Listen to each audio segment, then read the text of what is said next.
नमस्कार दोस्तों मैं नवीन कुमार अपने चैनल लैंग्वेज ऑफ प्लैनेट्स में आपका स्वागत करता हूं। दोस्तों आज हम एक ऐसे व्यक्ति की जन्म कुंडली के माध्यम से एक शानदार धन के सूत्र का खुलासा करेंगे, जिस व्यक्ति की खासियत यह है कि उस व्यक्ति ने अब तक जितने भी कामों में हाथ डाला है उस व्यक्ति ने उन कामों में सफलता प्राप्त की है और उन कामों से पैसा आना शुरू हो गया है।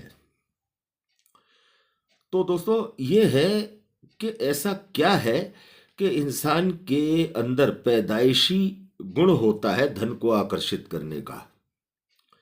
दोस्तों यदि ये वीडियो आपको अच्छा लगे तो ज़्यादा से ज़्यादा दोस्तों के साथ इसे शेयर कीजिएगा, लाइक कीजिएगा और चैनल को सब्सक्राइब कीजिएगा। दोस्तों कई बार हमारी जन्म कुंडली के अंदर इस तरह के योग बने हुए होते हैं, लेकिन उसमें से कोई ग्रह थोड़ा सा अंशों में कमजोर होता है, जिसकी वजह से हमें उसका प्रॉपर फायदा नहीं मिल पा रहा होता है। आज हम चर्चा करने जा रहे हैं एक ऐसे ही सूत्र पर, एक ऐसे ही योग पर। दोस्तों स्क्रीन पर आप देख रहे हैं ये एक व्यक्ति की जन्म कुंडली है, मेष लग्न की कुंडली है। कुंडली के धन स्थान के स्वामी शुक्र कुंडली के 12वें भाव में हैं। कुंडली के दूसरे भाव में धन स्थान में शनि बैठे हैं। कुंडली के छठे स्थान में देवगुरु बृहस्पति और चंद्रमा विराजमान है। कुंडली के चौथे भाव में केतु हैं। कुंडली के दशम भाव में मंगल और राहु हैं। कुंडली के एकादश भाव में सूर्य और बुध हैं। अब दोस्तों इस व्यक्ति के साथ ऐसा क्या है कि इस व्यक्ति ने जिस काम में भी हाथ डाला है इसे अभूतपूर्व सफलता मिलती चली गई है। दोस्तों इस वीडियो में हम इस सूत्र को उस तरीके से समझेंगे जिस तरीके से अक्सर लोग समझने में चूक कर देते हैं। चलते हैं इस वीडियो की तरफ। दोस्तों जिस काम में जातक हाथ डाले उस काम से उसे पैसा आना शुरू हो जाए, या ये कहा जाए कि उस काम में अन्य लोग प्रयास कर करके थक चुके हों, फिर भी ऐसा व्यक्ति हो, कोई ऐसा व्यक्ति हो जो उस काम को करे तो अचानक से उस काम से पैसा मिलने लग जाए, तो क्या कहेंगे इसे? शायद इसे कहेंगे कि भाग्य का सहयोग है इस व्यक्ति को, या ये कहेंगे कि इस इंसान के सितारे बहुत बुलंद हैं। जबकि मजे की बात यह है कि पैसा उस काम से मिलने के बजाय उस व्यक्ति के उस काम को करने की योग्यता में है। उस व्यक्ति में ये जन्मजात गुण है, या ये कहा जाए कि उस व्यक्ति को जन्म से ही ये गुण मिला है कि वो जिस काम को करना शुरू कर देगा उस काम से अचानक पैसा आना शुरू हो जाएगा। ऐसा लगता है कि जैसे वो काम केवल उस व्यक्ति के लिए ही बना है या केवल उसी व्यक्ति के लिए फलदायी है।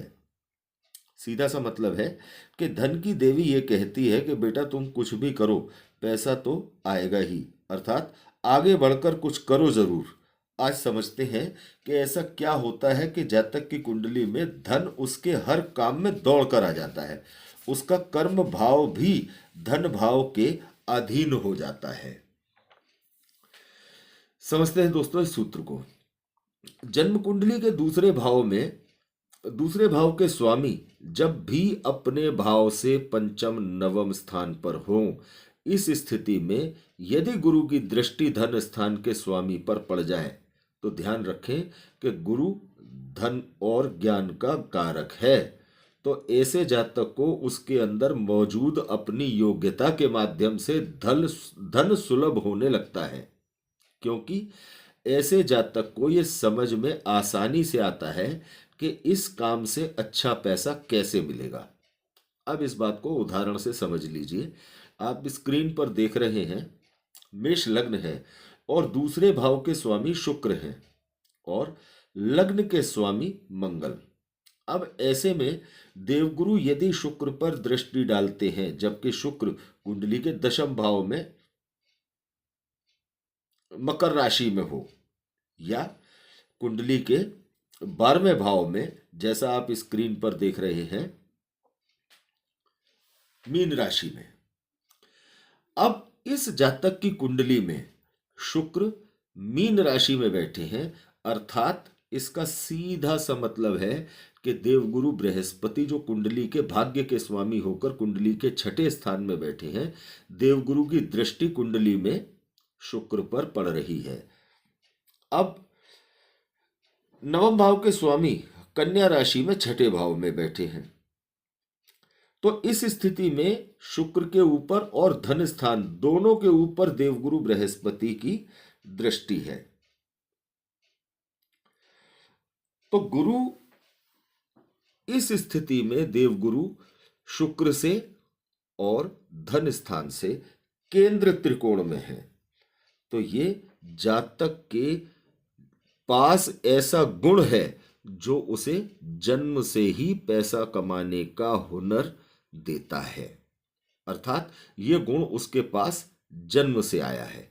अब मान लीजिए कि इस जातक की कुंडली में यदि 12वें भाव के स्थान पर कुंडली के दशम भाव में भी शुक्र होते, तो भी इस जातक को बहुत शानदार हुनर होता, क्योंकि धन स्थान का स्वामी दशम स्थान में अपने स्थान से नवम बैठ जाता और उस पर देवगुरु बृहस्पति की पंचम दृष्टि पड़ जाती, अर्थात इस जातक के पास तब भी अथाह धन होता जब इसका धनेश कुंडली के दशम स्थान में होता।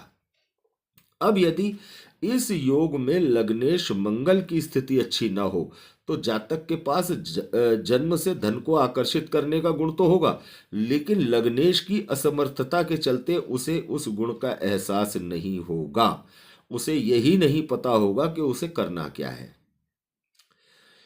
इस कुंडली में धन स्थान के स्वामी कुंडली के 12वें भाव में है और लग्न के स्वामी कुंडली के दशम भाव में उच्च के होकर बैठे हैं, अर्थात लग्न पर लग्नेश की दृष्टि पड़ रही है, लग्न को मजबूत कर रहे हैं। इस योग में धन का स्वामी 12th में और नवम का स्वामी कुंडली के 6ठे भाव में है, लेकिन धन स्थान से धनेश 11वें स्थान पर है और साथ ही धन स्थान पर और धनेश दोनों पर भाग्य के स्वामी की दृष्टि है। देख लीजिए इस बात को कि यहाँ नवम के स्वामी गुरु भी अपने नवम भाव से केंद्र में है, तो ये एक जबरदस्त धन योग यहाँ पर बनता दिखाई देता है, जो बड़ी संख्या में कुंडलियों में देखा जाता है, जिस पर अक्सर लोगों का ध्यान नहीं जाता।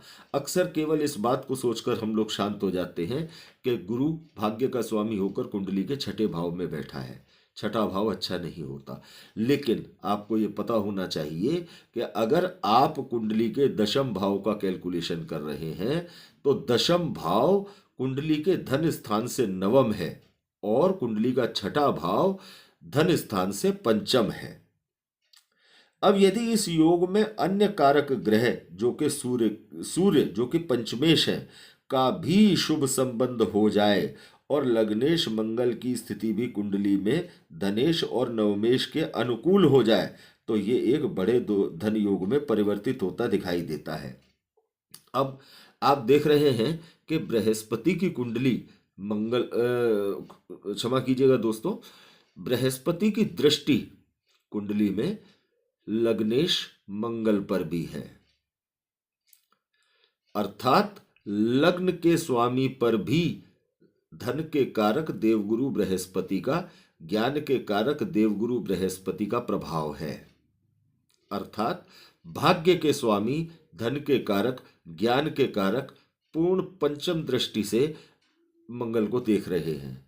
सप्तम दृष्टि से ये धन के स्वामी शुक्र को देख रहे हैं, जो कि धन के कारक देवगुरु बृहस्पति की राशि में उच्च के होकर बैठे हैं और धन स्थान पर देवगुरु की नवम दृष्टि है।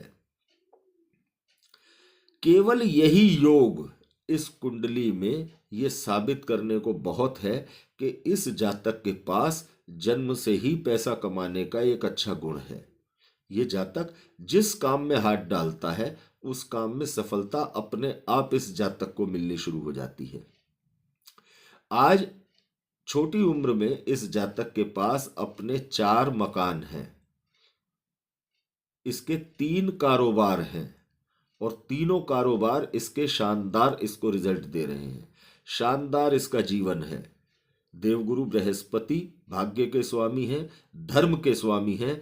देवगुरु बृहस्पति की दृष्टि मंगल पर होने से ये जातक अनाप शनाप या उल्टे सीधे व्यसनों में अपना खर्चा ना करके ये अपने जीवन की सुख सुविधाओं को पूरे अच्छे तरीके से भोगने में उस पैसे को खर्च करता है और एक प्रतिष्ठित व्यक्ति बनकर ये अपना जीवन यापन कर रहा है। जबकि 12वें भाव में शुक्र का होना कहा जाता है कि ऐसा जातक भोग विलास में या गलत संबंधों में पड़ जाता है।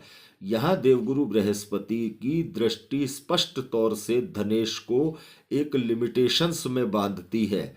भले ही शुक्र कुंडली के 12वें भाव में है, लेकिन यहाँ बृहस्पति के कंट्रोल में शुक्र है, तो बृहस्पति शुक्र को मर्यादा से बाहर जाने की इजाजत नहीं देते। और यहाँ धन स्थान के स्वामी शुक्र अपने धन स्थान से एकादश है, तो यहाँ पर अपने घर से लाभ स्थान में शुक्र के होने का लाभ भी धन स्थान को मिल रहा है।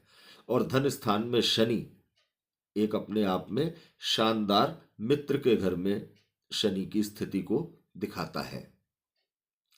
लाभेश और कर्मेश शनि का धन स्थान में होना, तो ये एक बहुत बेहतरीन राजयोग है।